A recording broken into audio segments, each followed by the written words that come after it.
Assalamualaikum warahmatullahi wabarakatuh.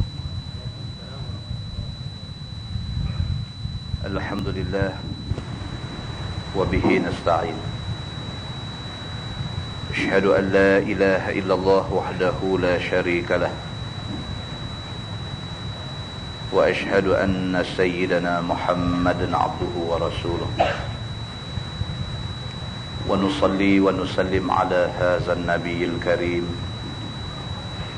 sayyidil mursalin wa ala alihi wa sahbihi ajma'in.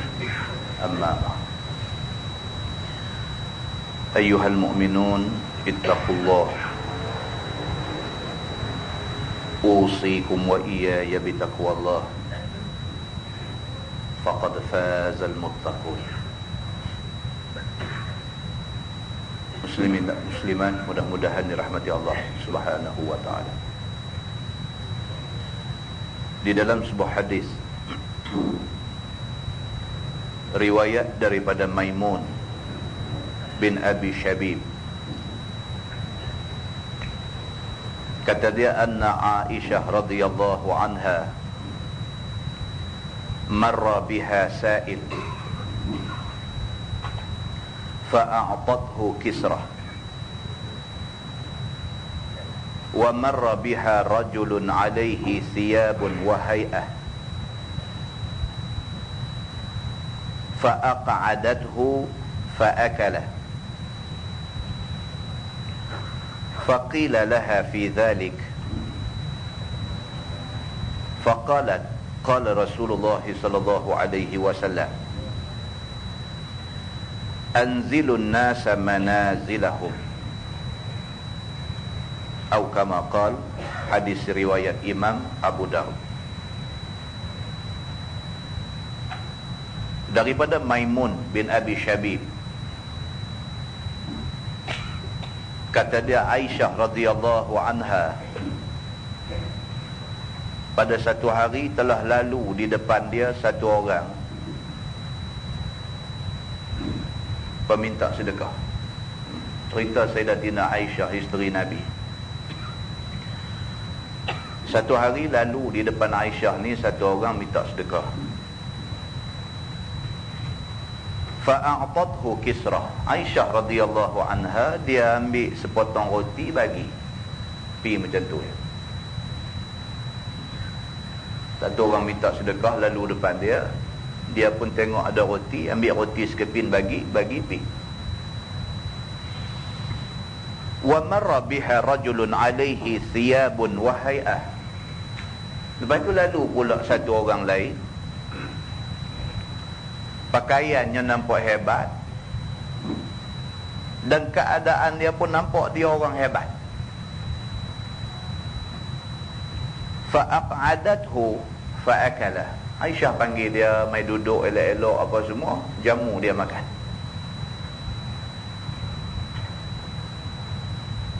Faqila laha fi dhalik. Maka ada orang tanya Aisyah tentang perbuatan Aisyah tu. Apa hal Aisyah ni? Mai satu orang biasa, nampak biasa aja, dia pakai bagi roti pi lagu tu aja. Mai satu orang nampak hebat, pakaian elok, keadaan menunjukkan dia orang hebat-hebat, orang kaya-kaya. Aisyah layan satu macam, panggil suruh duduk, bagi makan elok-elok dan sebagainya. Pasal apa Aisyah ni pilih-pilih macam tu? Perbuatan Aisyah ni menimbulkan satu tanda tanya kepada orang yang tengok ni. Dia berkata Aisyah pun pilih bulu juga. Kalau nampak mai lagu bertanjak satu macam, layan lebih. Nampak mai lagu buat lebih kurang. Apa ni isteri Nabi buat macam tu? Manusia dah. Manusia biasa lah. Kalau tak cakap, tak kata apa, bukan manusia lah. Tengok, tak kenan pada hati dia, tak kena pada mata dia, kira nak kata lah. Faqila laha fi dhalik. Maka orang kata dekat Aisyah tentang benda ni, apa Aisyah, kamu pun pilih-pilih orang?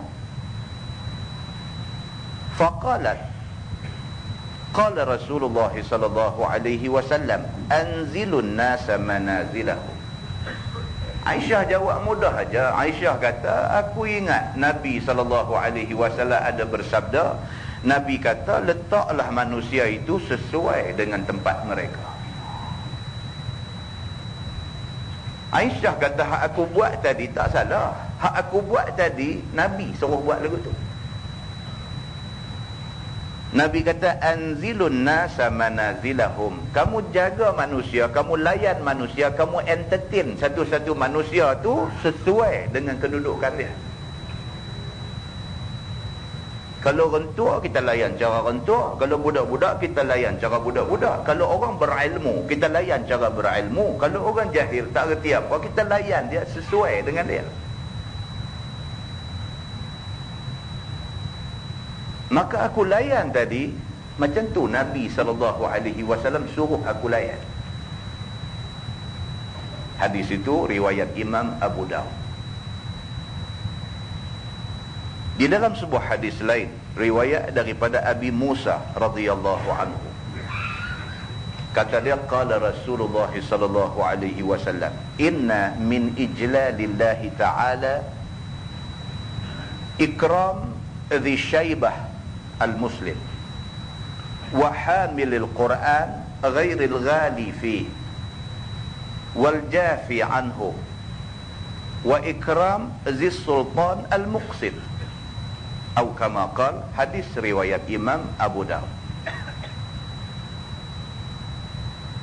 Abu Musa radhiyallahu anhu kata, Nabi SAW bersabda, Nabi kata, inna min ijlalillah, di antara tanda yang kita ni mengagungkan Allah ialah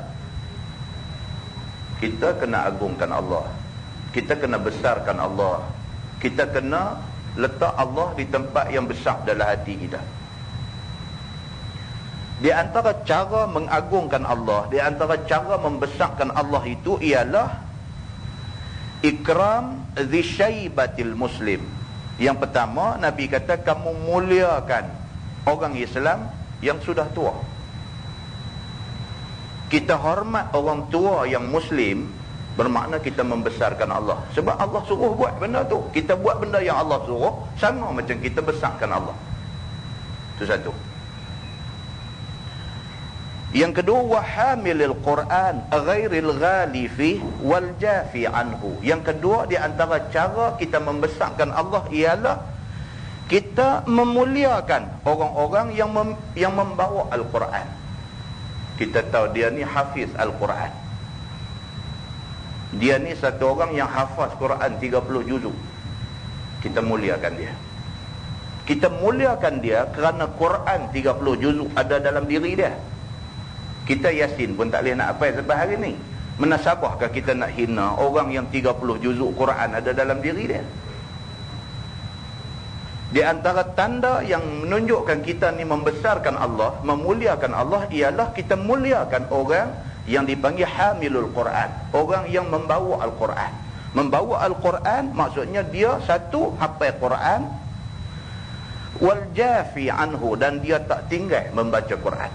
Kita jumpa orang macam ni, kena muliakan dia. Kita muliakan dia, makna serupa macam kita muliakan Allah. Yang ketiga, Nabi kata, wa ikram zis sultanil muqsid. Kita memuliakan sultan ataupun pemerintah al-muqsid, yang adil, yakni yang meletakkan Quran pada tempatnya. Kita dapat pemerintah yang macam tu, yang dia apapun Quran jadi keutamaan dia, apapun hadis Nabi menjadi rujukan dia. Kita dapat pemerintah macam ni, kita muliakan dia. Kita muliakan dia bermakna kita muliakan Allah Subhanahu wa ta'ala. Hadis ni juga nak bagi tahu dekat kita bahawa satu-satu manusia tu kita kena letak pada tempat dia. Kalau sekiranya dia orang tua, dia mesti diletak pada tempat sebagai orang tua, dihormati. Kalau sekiranya dia satu orang yang hafaz Quran, maka dia perlu dimuliakan sesuai dengan dia satu orang yang hafaz Quran. Kita hormat dia. Kalau sekiranya dia satu orang pemerintah yang adil, yang meletakkan Quran dan hadis sebagai rujukan dia, kita muliakan dia. Bermakna kita meletakkan dia pada tempatnya, tempat yang ditunjuk oleh Allah Subhanahu wa ta'ala. Di dalam sebuah hadis lain, riwayat daripada Abi Sa'id ataupun nama sebenar dia Samurah bin Jundub radhiyallahu anhu. Kata dia, laqad kuntu ala ahdi Rasulillah sallallahu alaihi wasallam ghulaman fa kuntu ahfadhu anhu fama yamna'uni min al-qawl illa annaha huna rijalan hum asannu minni, atau kama qala, hadis sahih muttafaqun alaih. Abu Sa'id ataupun nama dia Samurah bin Jundub radhiyallahu anhu, dia menceritakan, kata dia, laqad kuntu ala ahdi Nabi sallallahu alaihi wasallam ghulaman. Dia kata, aku ingat lagi sewaktu aku ghulam, sewaktu aku masih budak kecil, aku hidup pada zaman Nabi sallallahu alaihi wasallam. Fakuntu ahfadhu anhu, dan kata Samurah bin Jundub ni, aku daripada kecil-kecil lagi aku belajar macam-macam daripada Nabi. Aku hafaz, aku ingat banyak benda daripada yang Nabi ajar. Samurah bin Jundub kata dia daripada kecil-kecil lagi memang dia duk ikut Nabi. Nabi duk ajar ni semua dia ingat.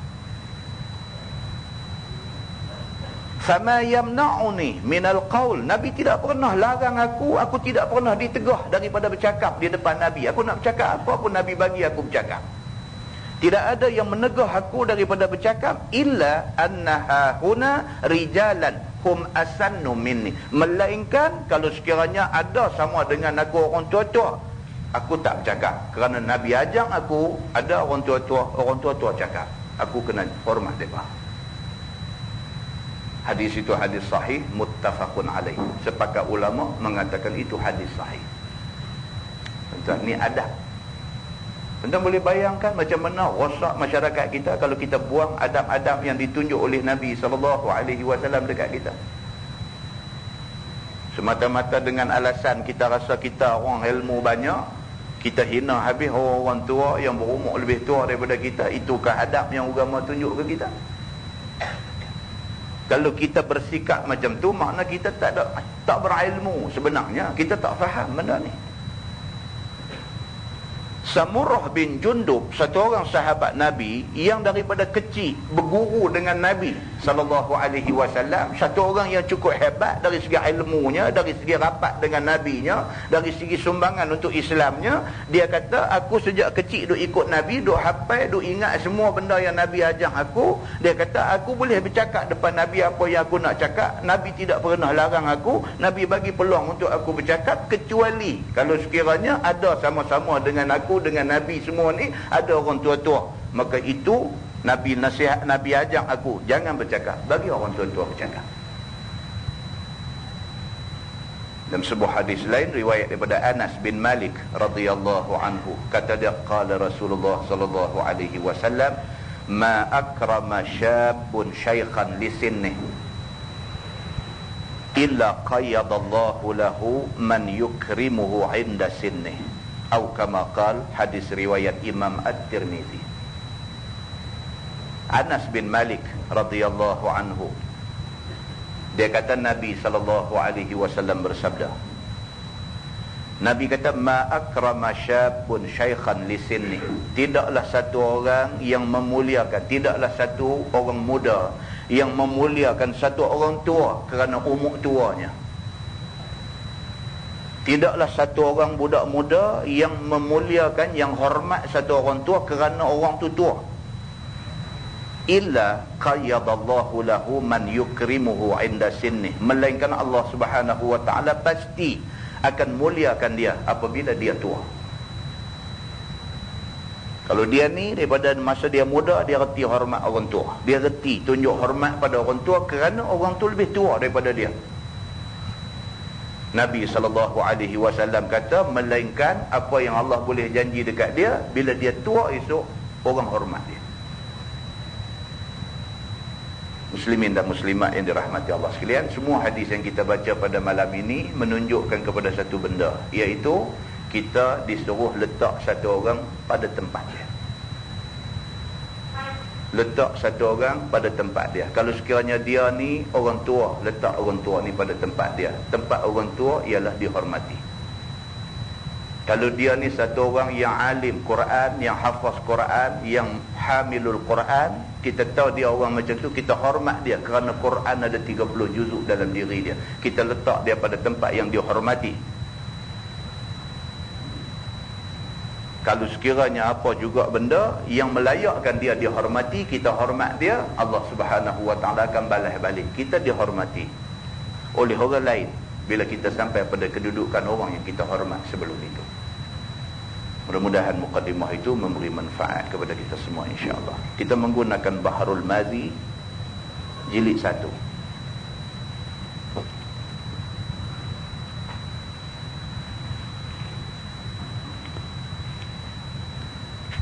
Muka surat 212.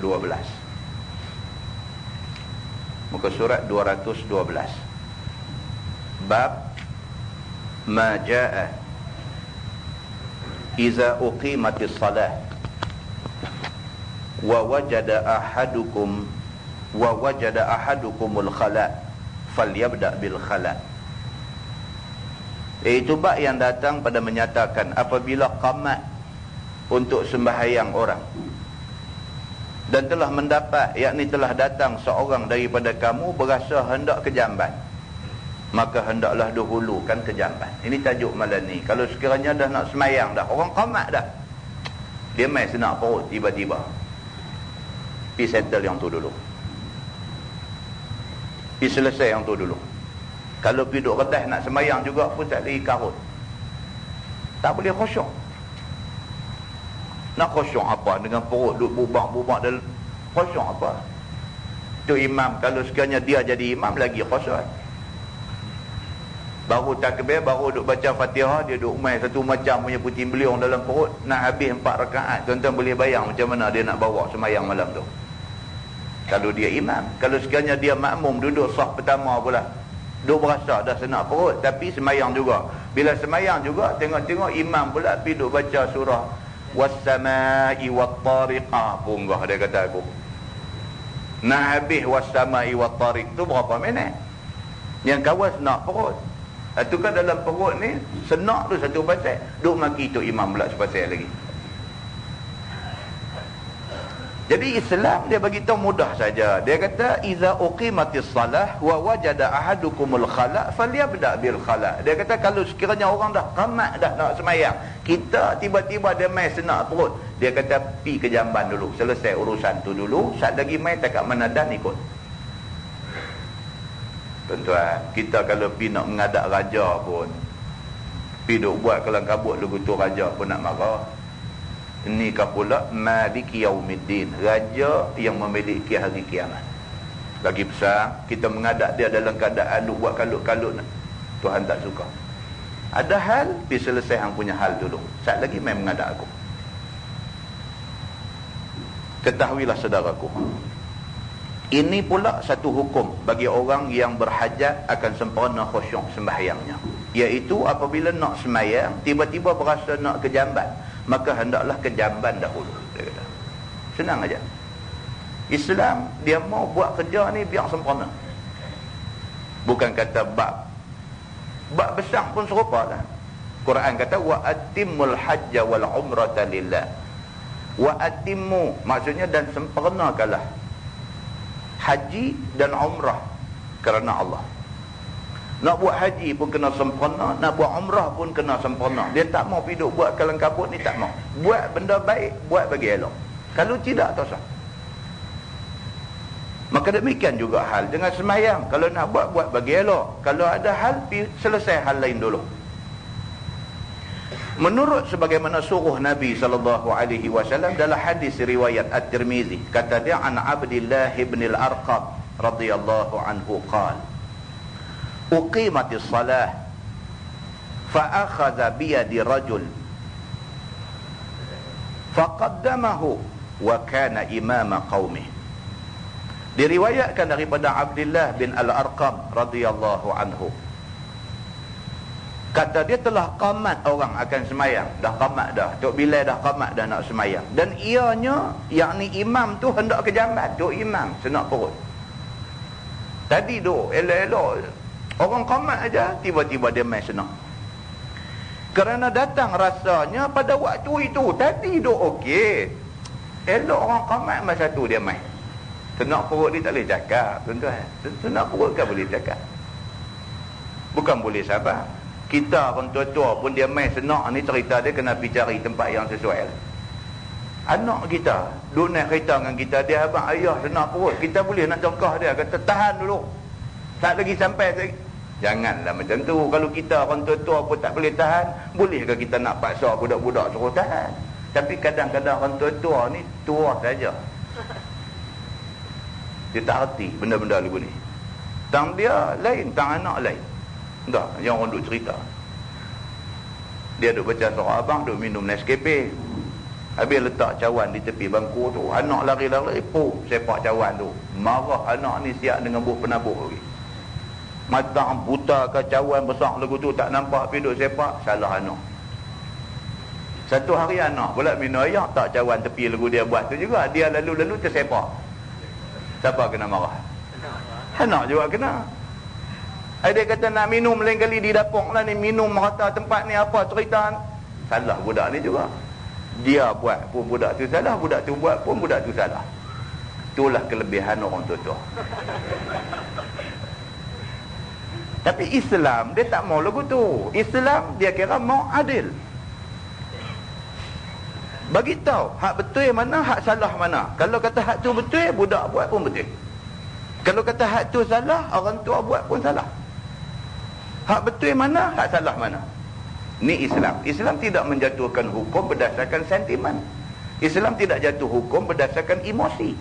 Islam tidak jatuh hukum berdasarkan Islam dia jatuh hukum berdasarkan nas. Nas kata macam mana, macam tu. Kalau kawan kita buat pun salah, kalau musuh kita buat pun salah. Kalau kawan kita buat pun betul, kalau musuh buat pun betul. Tak boleh kata kalau kawan buat bila pun betul, kalau musuh buat bila pun salah. Itu bukan Islam. Maka Islam dia berdiri di atas hak, kebenaran. Ni dia nak beritahu dekat kita. Bila dia mai rasa senak tu, dia kata pergi selesai urusan tu dulu. Maka mengambil ia, yakni memegang ia akan tangan satu orang yang di dalam jemaah yang hendak semayang berjemaah di tempatnya itu, maka dikehendaknya, yakni dijadikannya akan dia imam bagi orang-orang ramai, akan jadi ganti ia. Dia ni imam ni. Dia nak naik jadi imam, orang dah qamat dah nak naik jadi imam, kata dia mai rasa senak perut. Bila dia mai rasa lagu tu, terus dia pegang tangan satu kawan ada tu, faqaddamahu, dia tolak kawan tu, hang pergi jadi imam, aku nak pergi settle satu hal Zat. Buat lagu tu. Kerana dia hendak ke jamban itu dulu, dan adalah dia pada masa itu ialah imam bagi kaumnya. Walaupun dia satu orang imam, oleh kerana mai masalah macam ni, bagi orang lain jadi imam, dia pergi selesaikan urusan senak perut dia dulu. Semayang tak boleh tunggulah. Ni kata, tu imam senak perut, pakai keluar, pergi duduk melengkak di luar, baru tunggu tu imam. Dia punya hal, orang lain naik jadi imam. Macam tu. Apabila sudah disorongnya ke hadapan akan laki-laki itu, maka berkata ia, waqala sami'tu Rasulullah sallallahu alaihi wasallam yaqul, idza uqimatis salah wa wajada ahadukumul khala falyabda bil khala. Maka kata dia, telah aku dengar Nabi SAW bersabda ia, apabila qamat semayang orang dan telah mendapat orang daripada kamu akan mau ke jamban, maka hendaklah kamu ke jamban. Kerana yang demikian itulah menambahkan khusyuk dan khuduk dalam semayang. Itu dia. Dia ni sambil dia pegang tangan kawan ni, dia kata, hang jadi imam, aku senak perut. Pasal apa? Pasal aku pernah dengar Nabi SAW ada kata, Nabi kata apabila sudah dia qamat ke semayang, tiba-tiba satu orang berasa nak pergi ke jamban, maka dia kena pergi ke jamban dulu. Tak boleh dua-dua semayang juga. Dia kata begitu.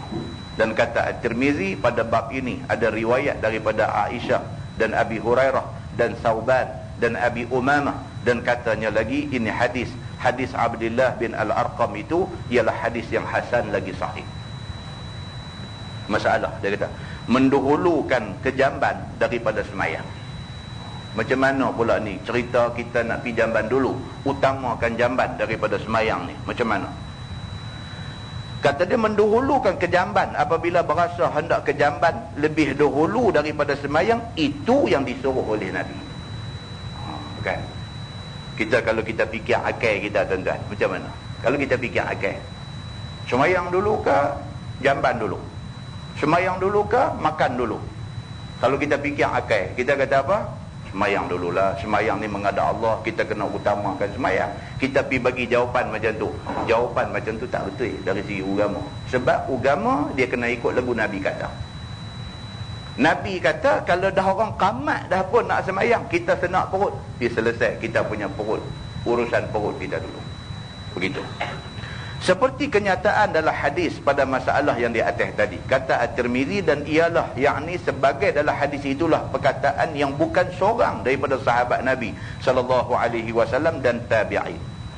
Dan dengan dialah perkataan Ahmad dan Ishaq, dan kata keduanya, jangan bangun seseorang pada semayang padahal didapati dirinya suatu daripada mau berak atau kencing. Dia kata, itu dia. Kalau berasa senak perut, berasa nak kena pergi buang air dulu ke apa ke, jangan duduk semayang lagi. Pergi selesai hak ni dulu, dia kata.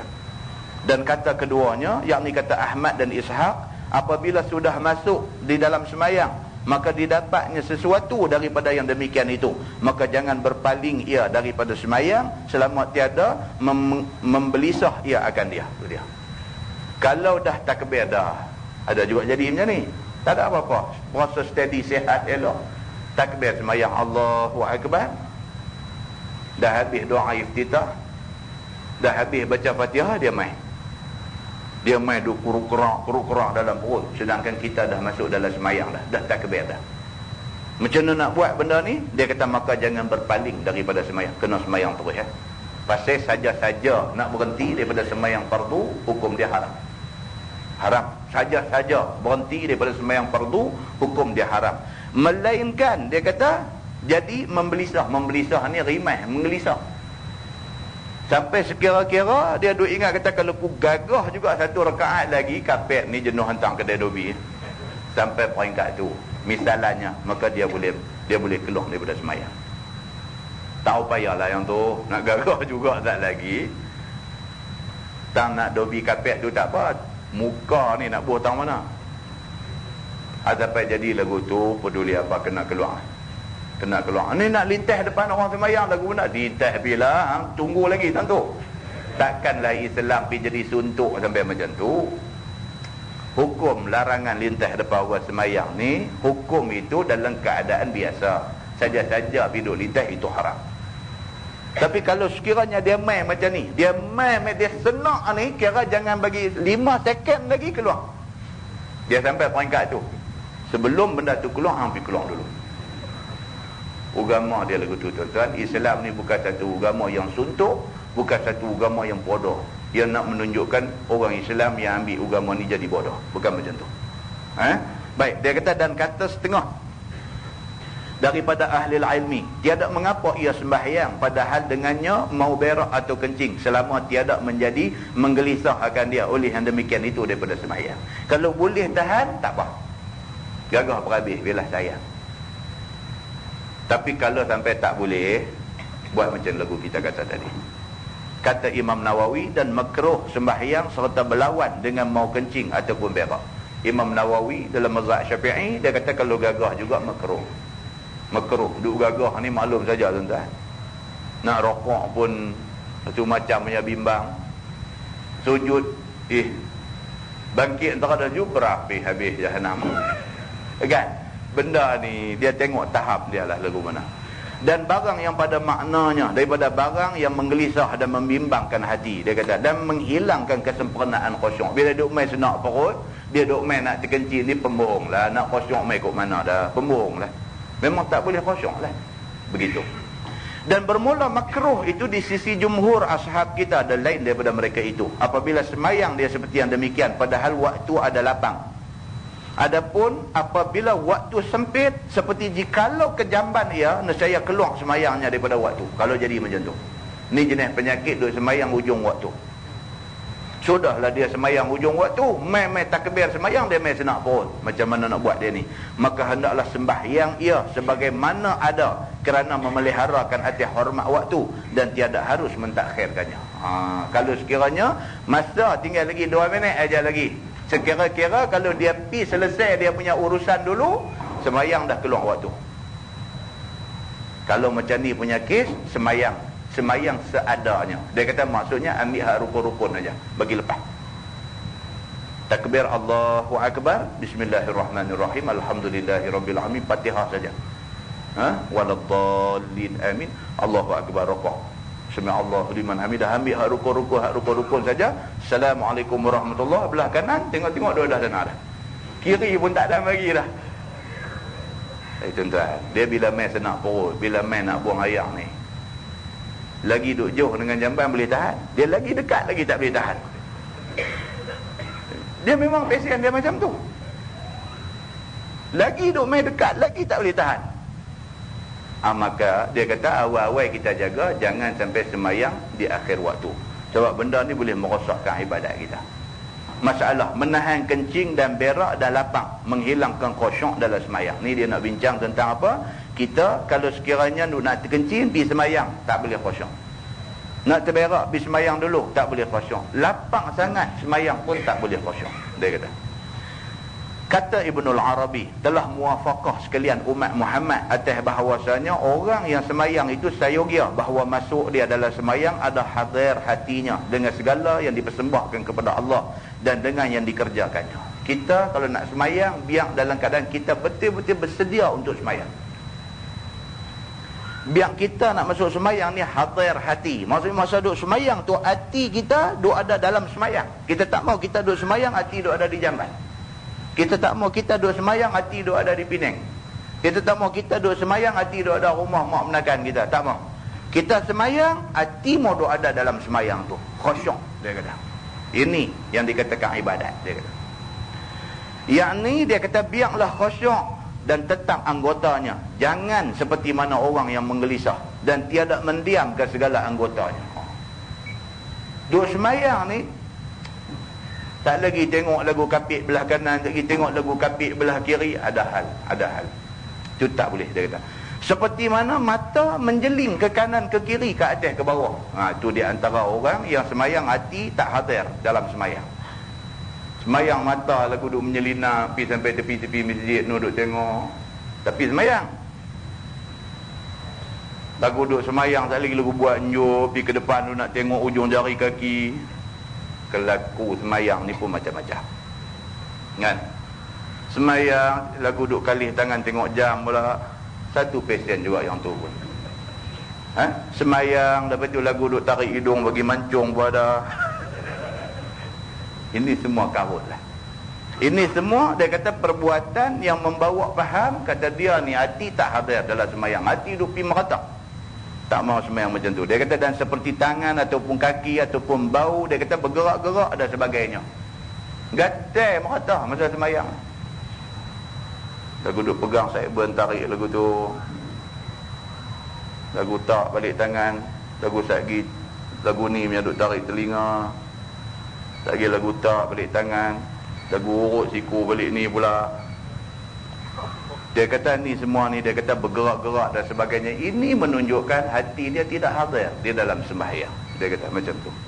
Maka tiada sempurna bagi seseorang akan hadir hatinya, melainkan membuangkan segala mani' dan melempakkan segala yang bergantung fikir dan ingat kepada dia. Itu dia. Masa sembahyang tu, apa pun mau keluar daripada kita, kita kira kita duduk sembahyang menghadap Allah. Semua mau keluar. Cerita apa, nak teringat rumah tu apa, nak teringat nak pergi kedai beli barang tu. Semua mau vacuum bagi keluar daripada diri kita. Hati kita mau vacuum keluar benda-benda ni semua. Hati mau kosong. Duk menghadap Allah Subhanahu Wa Ta'ala. Bukan senang tuan-tuan ni. Kita duk baca ni bukan senang nak buat. Bukan senang. Dia raplah masa semayang ni. Takbir saja Allahu Akbar. Teringat esok pagi-pagi nak pergi tamu, teringat dah. Oh, kata yang duk cari handphone tak jumpa tu dia rupanya atau dah duk tahu mana. Masa semayang, ini masalah dia. Seperti jikalau berasa hendak ke jamban, maka ke jambanlah dahulu. Ataupun berasa lapang, maka makan lebih dulu atau sebagainya. Kerana berasa hendak ke jamban dan berasa lapang itu tiada mau muwafaqah ia dengan khusyuk dan khudu' di dalam semayang. Dia kata. Bila duk mai lapang, bila duk mai sakit perut ni, dia tidak khusyuk dan tidak khuduk di dalam sembahyang. Bahkan ialah yang menggelisahkan dan yang mengelirukan fikiran. Melainkan kalau berasa sikit-sikit mau kejamban ataupun sikit-sikit lapang, maka tiadalah ia memudaratkan. Kalau sikit-sikit tu biasa. Kalau sampai kacau kita, pergi selesai yang tu dulu. Kata Ibnul Arabi, maka jika adalah seseorang itu berasa mau kejamban aman, maka sembahyang ia, nescaya mengulang ia akan sembahyang itu. Ada satu pendapat pula di kalangan ulama fiqh ni, iaitu Ibnul Arabi, Imam Ibnul Arabi, dia kata kalau sekiranya duk main senak perut, sembahyang dulu lah kata. Kadang-kadang orang ni dia nak taruh ayam sembahyang. Dia sembahyang maghrib. Lepas sembahyang maghrib nak tunggu sembahyang isya. Dia malas dah nak pergi ambil ayat sembahyang lagi sekali. Jadi sayang ayat sembahyang punya pasal, senak perut pun tahan bila habis Aisyah sekali lagi lah baru. Kalau sekiranya dia bersikap macam tu, kata Imam Ibnul Arabi, dia semayang juga, semayang tu tak pakai. Saat lagi dia kena semayang lain. Kata pendapat Imam Ibnul Arabi. Dan ada pun pada mazhab Syafi'i, macam nak kata tadilah, semayang dia sah tetapi makruh. Begitu. Bab baru, kata dia bab ma jaa fil wudu' minal mawta', iaitu bab yang datang pada menyatakan basuh daripada tempat pijak. Bab yang datang pada menyatakan basuh. Wudu dalam perkataan tu tadi tidak bermaksud ayat sembahyang, tapi maksud dia basuh. Wudu dari segi lughah, dari segi bahasanya maksud basuh. Bab ma jaa fil wudu' minal mawta', iaitu bab yang datang pada menyatakan basuh daripada tempat pijak.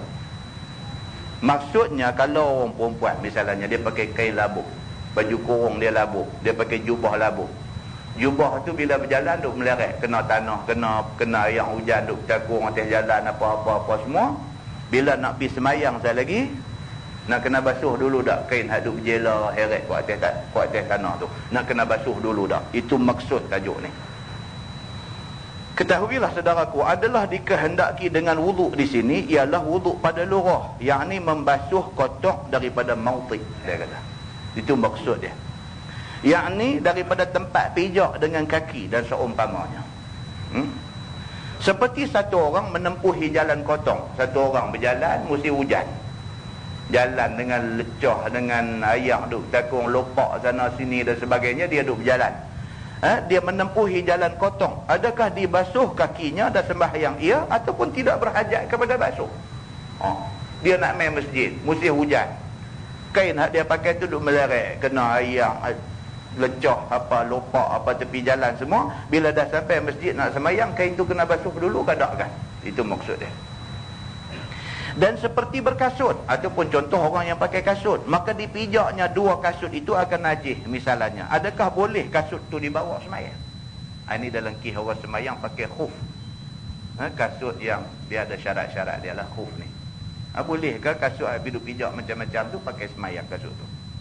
Ataupun seperti perempuan yang menghela kain tutup badannya sampai melayah meleret, menyapu tanah ekornya sepanjang-panjang jalan dan kena kotak-kotak. Adakah dibasuh kerana hendak semayang? Ataupun orang perempuan pakai kain labuh, bila kain tu duk heret kena kotak-kotak, adakah kena basuh dulu sebelum buat pakai semayang?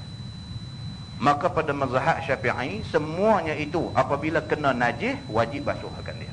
Dalam mazhab Syafi'i senang aja. Kalau kita yakin kena tu kena najis, kena basuh.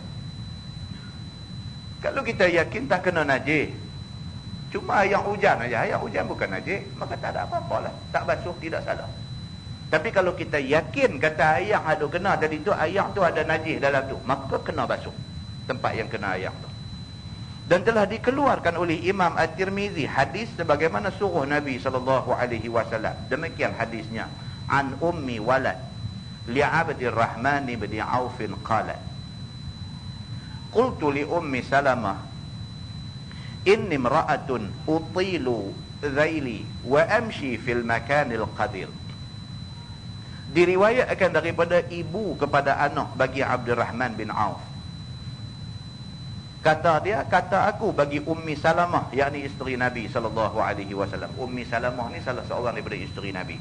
Nabi ada 11 isteri. Ummi Salamah salah seorang daripada isteri Nabi. iaitu Ummu Salamah, bahawasanya aku satu orang perempuan yang menjela, yakni menghuluk panjang, meleret di atas tanah akan kain aku. Dia ni kata. Dia kata, aku ni hang pun tahu, aku jenis kalau pakai kain jenis labuh meleret sikit. Dia kata. Yakni kain selimut semua badan perempuan Arab pada waktu berjalan supaya jangan nampak tumit dan kakinya. Orang perempuan Arab dululah, Arab lah kira lah. Lompat menari ya dah ni. Arab dulu dia jaga. Dah pakai baju tu selapis dah, dia ambil pula lagi satu kain apa ni, kain lagu nak selimut tak selimut ni, dia sokok di atas kepala, daripada ujung kepala sampai badan dia.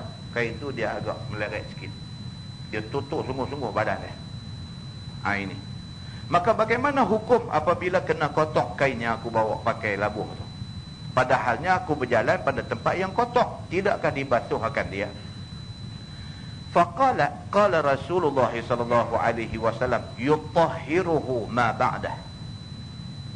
Maka kata Ummu Salamah bagi menjawab pertanyaan itu, telah bersabda Nabi sallallahu alaihi wasallam, menyuci seseorang akan dia akan barang yang kemudiannya, yakni basuh ujung yang melayah meleret ke tanah itu sahaja, dan tiada lazim basuh semua. Maka jawab Ummu Salamah, isteri Nabi ni, dia kata kalau kita pakai kain labuh meleret, kena air-air lecah yang kita rasa macam ada najis di dalam dia, maka hendaklah basuh. Basuh tempat yang kena tu saja, tak payah duduk londeh basuh satu kain. Basuh tempat kena tu saja. Maka kata At-Tirmizi, dan pada bab ini ada datang satu riwayat daripada Abdullah bin Mas'ud radhiyallahu anhu. Kata dia, kunna ma'an Nabi sallallahu alaihi wasallam la natawadda'u minal mawta. Adalah kami sama-sama berjalan serta Nabi SAW, maka tiadalah kami basuh daripada tempat pijak kami. Ada pula riwayat kata sebahagian sahabat jalan dengan Nabi, kaki mereka randuk air lecah dan sebagainya, bila nak semayang mereka tak basuh kaki, pakai terus semayang dengan kaki yang kena air lecah tadi saja. Ada kata macam tu. Baik, masalah dia kata menempuh tempat kotor, basuhkah kaki dan ekor yang melayah tu? Lah ni ceritanya kena basuh ke tak kena basuh? Hadis hak mula tadi kata suruh basuh, basuh kawasan hak kena tu saja. Mai pula hadis satu lagi pula, dia kata biasa juga sahabat tak basuh. Jadi ceritanya kain haduk meleret kena air lecah apa semua ni nak kena basuh dulu ke tak agak sebelum sembahyang, begitu. Wahai saudaraku, dalam hadis tadi dia kata, maka dapatlah jawab akan hukum ekor melayah dan kaki apabila menempuh tempat kotor, adakah kena basuh ataupun tidak. Kata At-Tirmizi, dan ialah makna dan ialah yakni bagi di dalam hadis pada masalah itu perkataan yang bukan seorang daripada ahli ilmi. Kata mereka itu, apabila memijak seseorang atas tempat yang kotor, bahawasanya tiada wajib atasnya basuh kakinya, melainkan bahawa adalah ia basah, maka membasuhlah ia akan barang yang kenanya. Jadi dia buat kesimpulan, ulama buat kesimpulan, dia kata kalau yang kena tu basah, basuh. Tapi kalau kena tu tempat kering, maka tidak perlu basuh. Kan? Kita duduk jalan, kot saya jalan kering, tak ada air lecah apa tak ada, tapi meleret sikit, seluar kita tu meleret sikit duduk kena tanah, tapi tak ada basah apa, cuma meleret duduk kena tanah yang kering. Kalau kes macam tu, dia kata tidak payah basuh. Tapi kalau hak meleret tu kena tempat basah, lecah dan sebagainya, maka itu dikehendaki basuh dulu. Begitu dia kata. Kata Imam Syafi'i di dalam Al-Um pada bab Al-Mani, dan bermula dua kasut itu seperti kain juga. Maka apabila sembahyang seseorang padanya dan telah mengenai akan dia oleh najis yang basah, padahalnya tiada dibasuhnya, nescaya mengulang dia akan sembahyangnya. Ada setengah ulama pula dia rigid, dia keras sikit, dia kata apa? Kok mana pun kena basuh. Kalau tak basuh, dia kata pergi sembahyang, kena ulang sembahyang. Sembahyang tadi tak mau, dia kata, dikira tak sah. Maka apabila mengenai akan dia oleh najis yang kering yang tiada basah padanya, maka hendaklah kikih akan dia hingga bersih dan hilang najis daripadanya, bolehlah ia sembahyang padanya. Kalau sekiranya kena najis yang kering, maka dia kata kalau najis ni dia punya kaedah yang tu aja. Jangan ada bau, jangan ada warna, jangan ada rasa. Kalau sekiranya kena najis kering, bau pun tak ada, apa pun tak ada, kikih-kikih buang, hilang, warna pun tak ada, bau pun tak ada, apa pun tak ada, boleh pakai sembahyang. Macam tu. Bab dia kata ma jaa fit tayammum. Bab yang datang pada hadis yang menyatakan tentang tayammum. Tayammum ni pun penting, tuan-tuan. Tentang tayammum ni saja pun macam-macam perbahasan di kalangan ulama. Mula kita nak kena fahamlah dalam Quran, dalam ayat 43 surah An-Nisa, Tuhan sebut tentang masalah tayammum. Firman Allah, a'udzubillahi minasyaitonir rajim, wa in kuntum marda aw ala safarin aw jaa ahadun minkum minal ghaid aw lamastumun nisa falam tajidu ma'an fatayammamu sa'idan tayyiban famsahu biwujuhikum wa aydikum innallaha kana afuwan ghafura. Itu ayat yang menjadi nas tentang perintah tayammum. Maksud dia Tuhan kata wa in kuntum marda, kalau sekiranya kamu sakit, aw ala safarin, ataupun kamu dalam musafir di tempat yang tak ada air, aw jaa ahadun minkum minal ghaid, ataupun kamu masuk ke tempat untuk buang air, berak, kencing dan sebagainya, kamu keluar, tengok-tengok air tak ada. Aw lamastumun nisa, ataupun kamu menyentuh perempuan, ataupun kamu jimak dengan perempuan, falam tajidu ma'an, tiba-tiba didapati air tak ada, fatayammamu sa'idan tayyibah, maka hendaklah kamu tayammum dengan menggunakan tanah yang baik-baik, tanah yang bersih. Tayammum itu ialah famsahu biwujuhikum wa aydikum, kamu sapu tanah ke muka kamu dan pada dua tangan kamu. Innallaha kana afuwan ghafura, sesungguhnya Allah Subhanahu wa taala Maha Pengampun, Maha Pemaaf lagi Maha Pengampun. Itu nas tentang tayammum. Jadi cerita tayammum ni cerita dalam Quran ada sebut. Daripada ayat tu dapat kita faham bahawa tayammum boleh digunakan satu ketika sakit. Sakit di sini maksudnya ialah sakit hak tak boleh kena air. Sakit hak tak boleh kena air. Kalau kena air boleh jadi lagi mudarat. Maka sebagai ganti kepada air, dia tayammum guna tanah. Satu. Yang kedua, dia kata musafir. Musafir tempat tak ada air.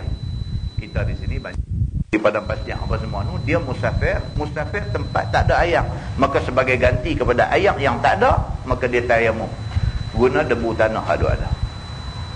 Yang ketiga, dia kata duk ada air semayang elok-elok.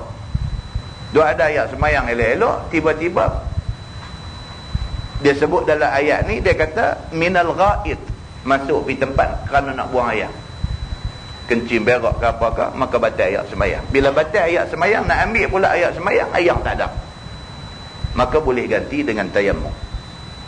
Ataupun yang keempat, dia kata kerana sentuh perempuan. Yang ni tafsiran yang dibuat oleh Imam Syafi'i. Imam Syafi'i ayat tadi dia kata famsahu ayat tadi dia kata aw lamastumun nisa, ataupun lamastumun nisa. Imam Syafi'i kata lamastum maksudnya sentuh. Sentuh batal. Tapi mazhab lain, mazhab Hambali, mazhab apa, dia kata lamastum maksud dia bukan sentuh, maksud dia jimak baru batal. Sentuh tidak ada nafsu, tidak ada syahwat, tidak batal. Itu beza pendapat di antara Imam Syafi'i dengan mazhab lain. Bila berlaku benda-benda macam ni, ayat semayang sudah tak ada. Bila ayat semayang tak ada, macam mana nak buat? Nak ambil ayat semayang lain. Nak ambil ayat semayang lain, ayat tak ada. Macam mana nak buat? Ganti dia tayammum. Dia kata.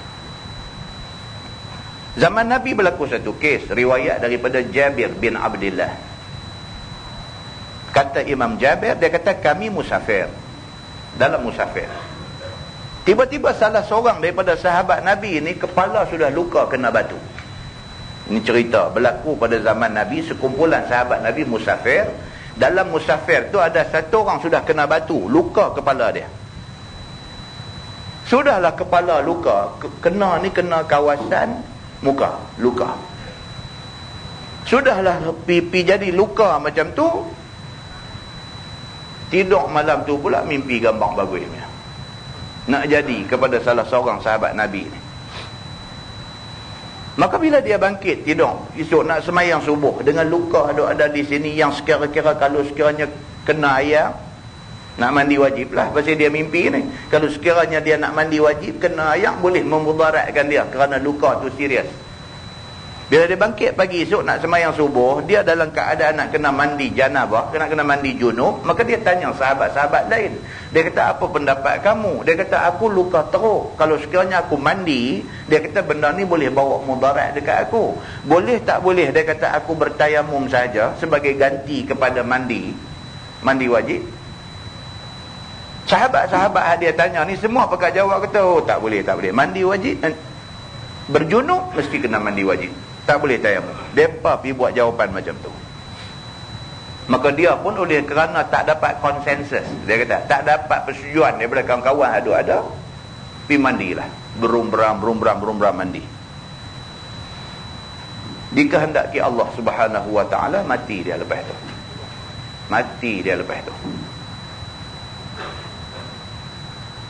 Yang ni sahabat saya mati seorang. Bukan sultanah lah. Sahabat. Ustaz di Kubung Panjang. Umur saya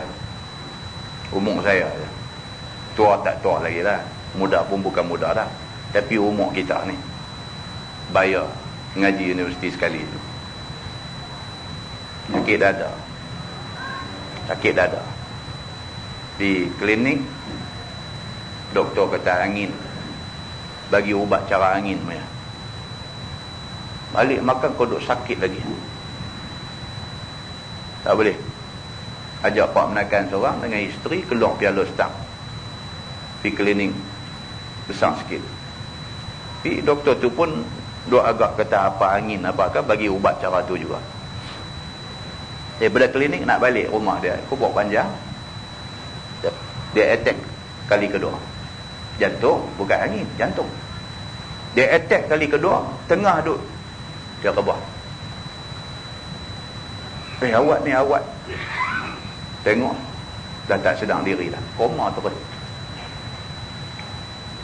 Lepas pun U-turn pergi hospital. Sampai sana confirm, kata kena serangan jantung, kena attack. Terus masuk ICCU. Terus masuk. Telefon bagi tahu dekat Pak Mentua dia di Kubur Panjang, abang kata menantu ni sebenarnya sakit jantung, lah ni dia tahan dalam ICCU. Orang tua ni pula dengar terkejut. Pasal apa? Dia anak perempuan seorang saya. Anak perempuan seorang ni dia bagi kahwin dengan sahabat saya ni. Jadi menantu ni lah anak juga, tak ada anak dah. Dengar menantu kena ni, dia pun terkejut. Kalut nak kena pergi tengok di hospital, dekat rebah, dia pun meninggal. Pak Mentua meninggal kemarin.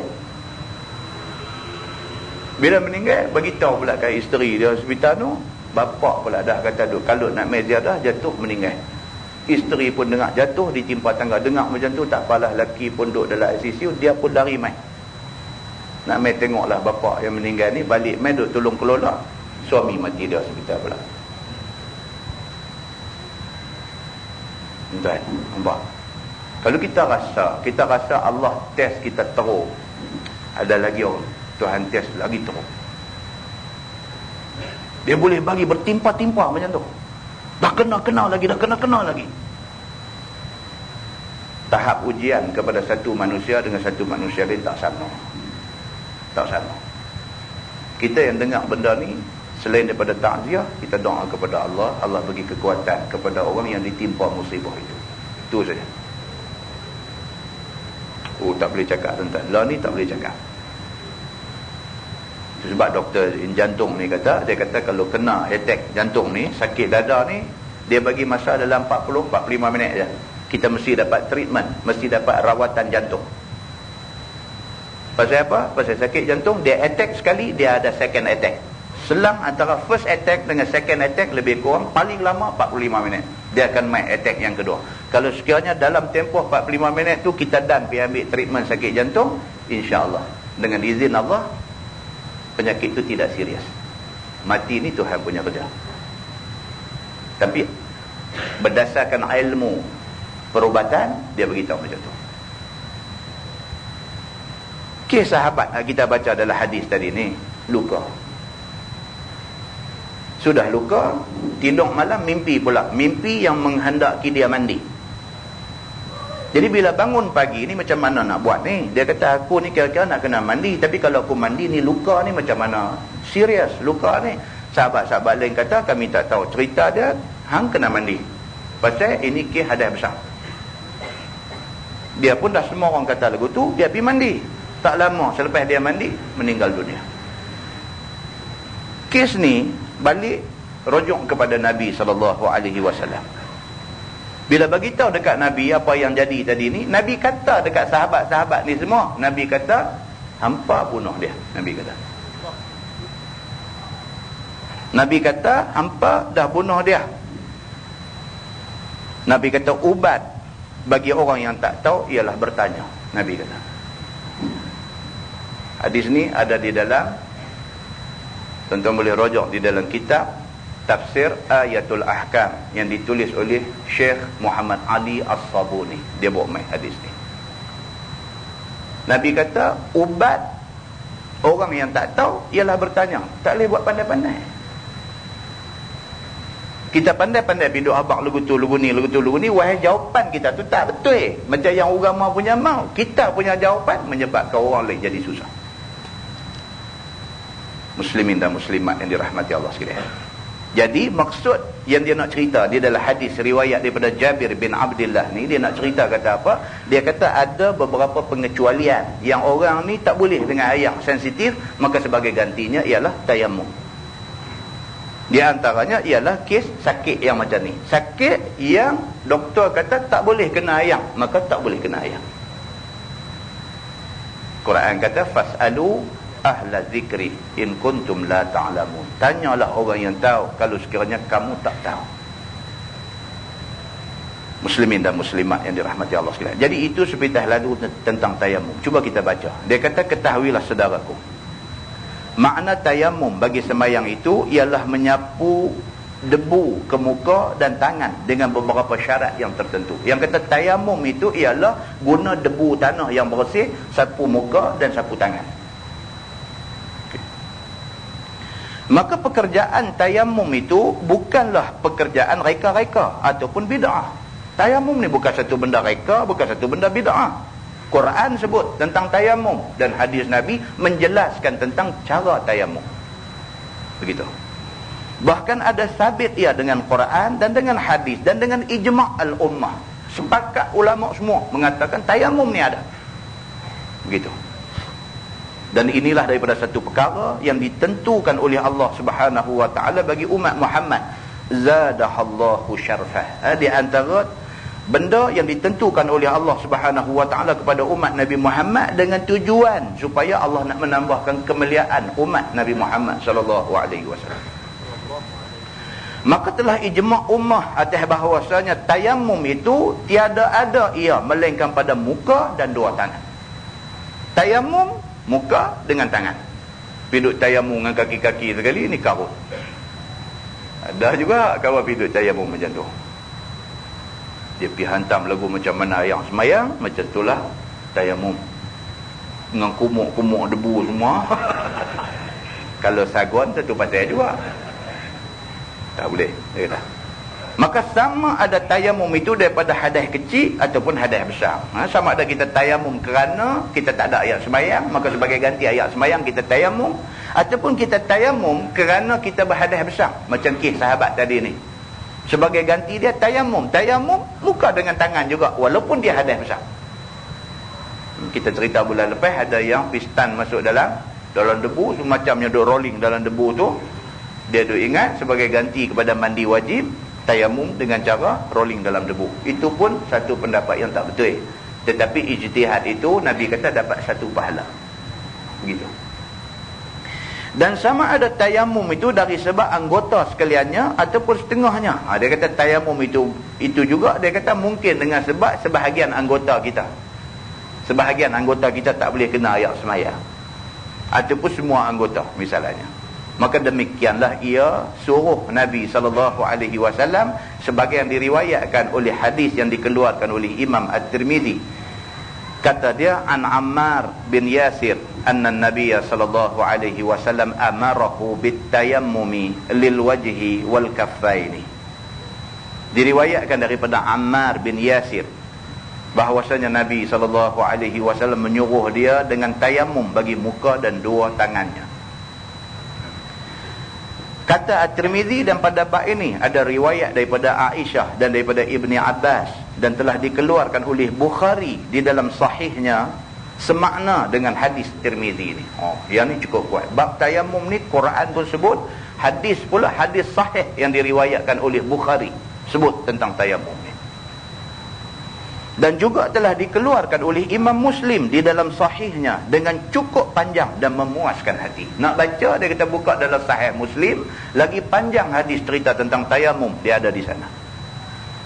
Demikian bunyinya. Dia kata diriwayatkan daripada Abdurrahman bin Abzi bahawasanya datang seorang laki-laki kepada Sayyidina Umar. Maka kata laki-laki itu, "Ya Umar, bahawasanya aku junub, maka tiada aku dapat air mau mandi. Apa macam? Aku mau semayang." Itu dia. Satu orang laki-laki, dia berjunub, nak mandi air tak ada. Dia pergi jumpa Sayyidina Umar. Dia kata, "Ya Umar," dia kata, "macam mana dengan aku ni? Aku berjunub, aku dalam keadaan hadas besar. Aku nak kena semayang ni," dia kata, "tapi air tak ada lah ni. Macam mana nak buat?" Maka kata Sayyidina Umar Al-Khattab, "Jangan semayang." Umar sampai jawab lagu tu. Kan? Sayyidina Umar kata, "Jangan semayang." Maka kata Ammar bin Yasir, "Tidakkah engkau ingat ya Amiral Mukminin, pada waktu aku sama-sama dengan engkau dalam satu tentera kecil?" Ammar bin Yasir ada masa tu. Maka dia pun bila dengar macam tu, dia tegur Sayyidina Umar. Dia kata, "Nanti saat dulu, jangan duk kata kat orang jangan semayang." Tuan-tuan, bukan senang kita nak kata kat satu orang tu jangan semayang, tak boleh. Seperti mana jangan mudah-mudah kita nak kata tak apa, dia ni harus tinggal semayang kerana nak mengharumkan nama negara. Tak boleh. Tak boleh. Mana boleh cakap macam tu? Tak boleh. Itu bukan alasan syar'i. Syarak tak terima alasan macam tu. Sayyidina Umar Al-Khattab, bila hamba Allah ni mai abang, "Ya Umar," dia kata, "aku berjunub. Lah ni aku nak kena mandi wajib.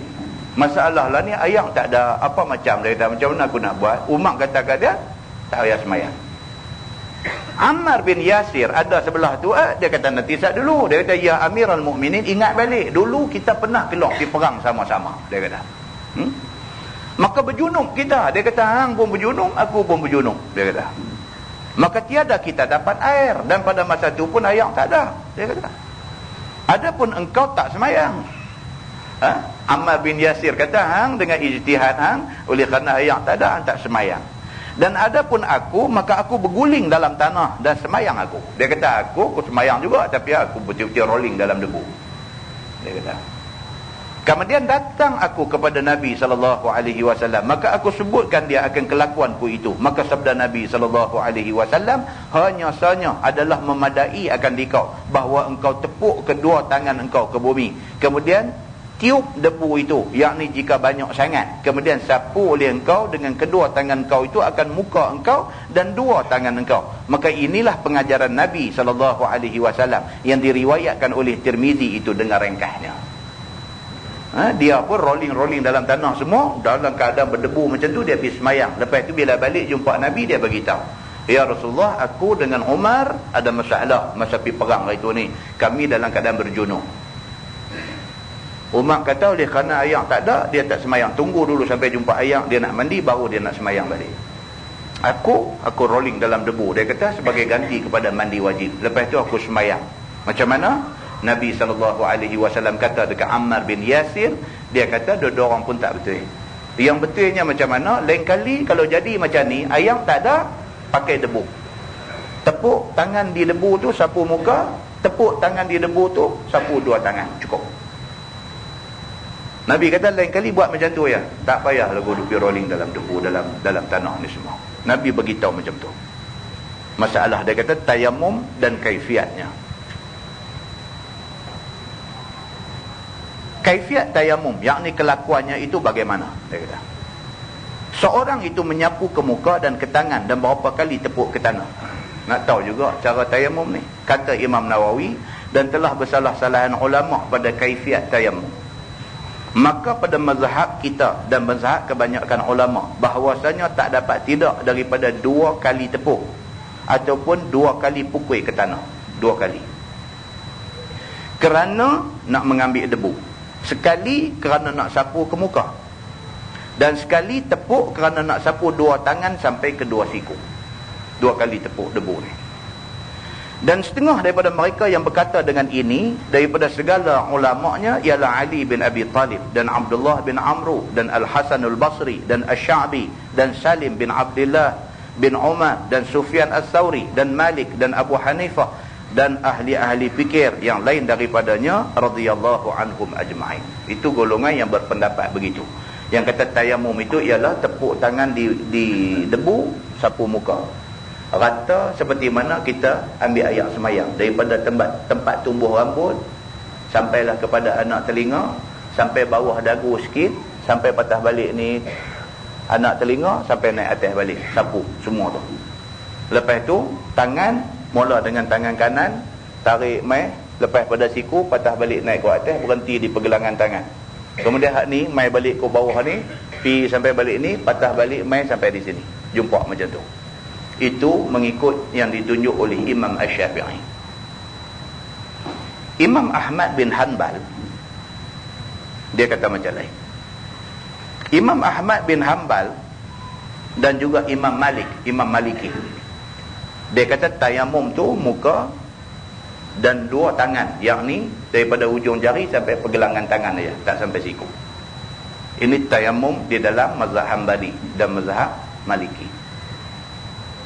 Mazhab Syafi'i dan mazhab Hanafi macam yang kita sebut tadi, sampai ke siku. Ada juga satu mazhab lagi, dia pergi hantar sampai ke tiang. Ada. Dia nanti cerita kat kita mazhab apa yang buat macam tu. Begitu.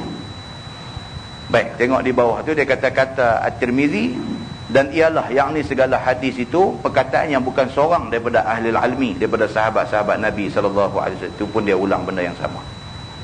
Tuan-tuan tengok bawah dia lagi. Dan sesungguhnya ada satu hadis lagi, iaitu an Ammar annahu qala tayammamna ma'an Nabi sallallahu alaihi wasallam ila al-manakibi wal abad. Diriwayatkan daripada Ammar bahwasanya berkata ia telah tayammum kami serta Nabi sallallahu alaihi wasallam sampai ke bau dan ketiak-ketiak. Ni dia main hadis ni. Ada satu hadis Ammar kata dia bertayamum dalam keadaan Nabi tu ada. Dia tayamum muka, tangan sampai ke ketiak. Dia kata Ishaq bin Ibrahim, bermula hadis Ammar pada tayamum bagi muka dan 2 tapak tangan itu ialah hadis yang hasan lagi sahih. Hadis yang kita baca tadi, kata muka dengan tangan sampai pergelangan tangan, itu adalah hadis yang sahih. Dan hadis Ammar juga yang mengatakan tayamum kami serta Nabi SAW sampai ke bau dan sampai ke ketiak itu, tiada ia berlawanan bagi hadis muka dan 2 tangan. Dia kata walaupun ada hadis kata dia tayamum sampai ke bau sampai ke ketiak, hadis itu tak berlawan dengan hadis yang kata sampai pergelangan tangan tadi. Kerana bahawasanya Ammar tiada menyebutkan bahawasanya Nabi SAW suruh mereka dengan demikian itu. Nabi tak suruh depa tayamum pergi sampai ke kepala bau sampai ke ketiak, Nabi tak suruh pun. Dan hanya berkata Ammar dalam hadis tu, telah kami perbuat serta Nabi SAW demikian-demikian. Dia cuma kata dia tayamum muka, kemudian tangan sampai ke bau sampai ke ketiak ni, sedangkan Nabi tu ada, dia kata. Maka tak kala bertanya dia akan Nabi SAW, maka menyuruh Nabi akan dia dengan menyapu muka dengan 2 tapak tangan. Dia yang pergi hantam sampai ke bau tu. Bila dia buat macam tu, dia tanya Nabi. Nabi kata tak, tayamum ni ialah muka dan tangan saja, bukan sampai ketiak. Jadi hadis kedua kita baca ni yang kata sampai ketiak ni, ini dibuat oleh Ammar yang kemudiannya dibetulkan oleh Nabi, bukan sampai di bau, bukan sampai di ketiak. Dan dalil atas yang demikian itu, amal yang pertama ialah barang yang diberi fatwa dengan dia oleh Ammar kemudian daripada Nabi SAW pada tayamum, bahawasanya berkata ia, yakni berkata Nabi, muka dan 2 tangan sahaja. Maka pada inilah dalil bahawasanya penghabisan barang yang diajak akan dia oleh Nabi SAW. Jadi yang muktamadnya tayamum ialah muka dengan 2 tangan, tak sampai ke ketiak. Cuma yang beza pendapat ulamanya, Imam Syafi'i kata ujung jari sampai siku, Imam Hanbali kata sampai pergelangan tangan saja. Dan masing-masing daripada dua ulama ni mereka ada hujah masing-masing. Yang tu kita akan baca pada bulan depan insya-Allah. Wallahu a'lam. Lepas ni kita masuk masalah kecil, tayammum. Mengapa sapu sampai ke siku? Hadis tadi kata, dalam hadis tadi dia kata lil wajhi wal kaffaini, muka dan dua tapak tangan. Tapak tangan maksudnya dan belakang tangan. Pasal apa yang Imam Syafi'i pergi suruh tayamum sampai siku? Pasal apa? Dia kata dia akan bagi penjelasan selepas ni. Wallahu a'lam.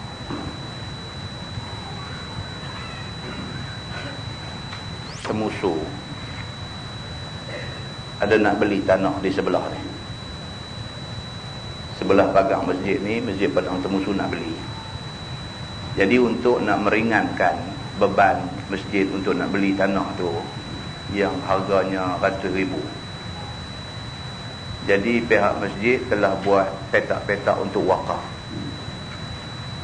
Satu petak RM20, satu petak RM20. Jadi kepada tuan-tuan yang berminat untuk nak buat amal jariah, wakaf ni dia panggil jariah. Jariah ni maksud dia berlari. Jara, yajri, berlari.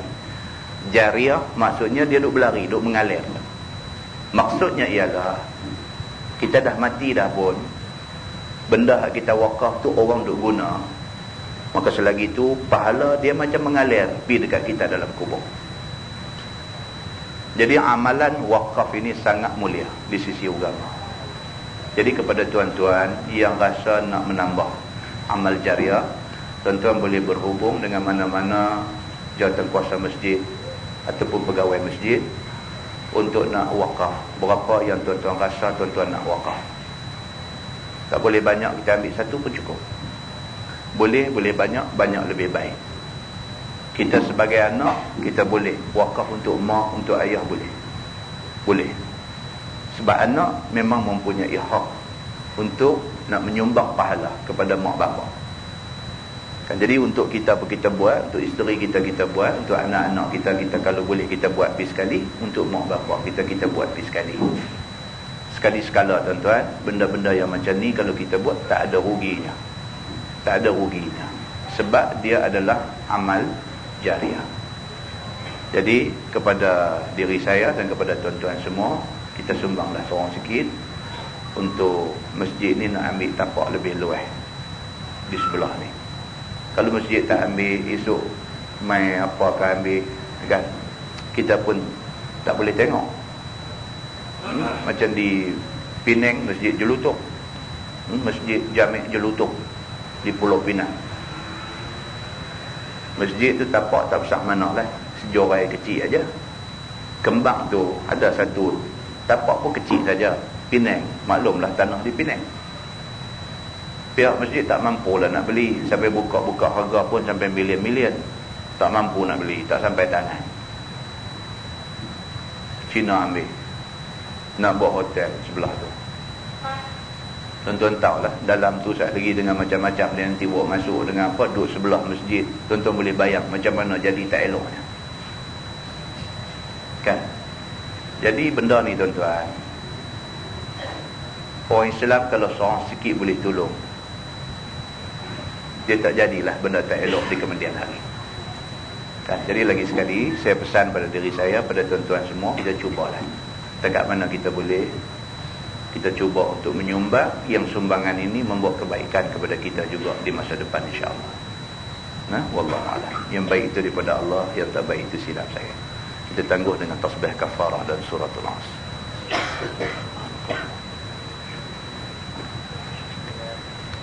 Bismillahirrahmanirrahim.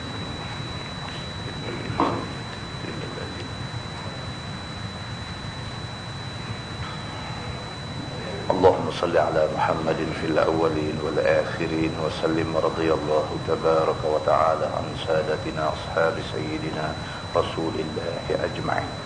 بسم الله الرحمن الرحيم. الحمد لله رب العالمين حمدا يوافي نعمه ويكافئ مزيده. يا ربنا لك الحمد كما ينبغي لجلال وجهك الكريم وعظيم سلطانك. رضينا بالله ربا وبالإسلام دينا وبمحمد نبيا ورسولا.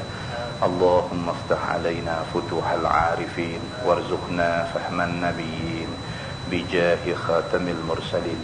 اللهم فقهنا في الدين وعلمنا التأويل واهدنا صراطك المستقيم. اللهم أرنا الحق حقا وارزقنا اتباعه وأرنا الباطل باطلا وارزقنا اجتنابه.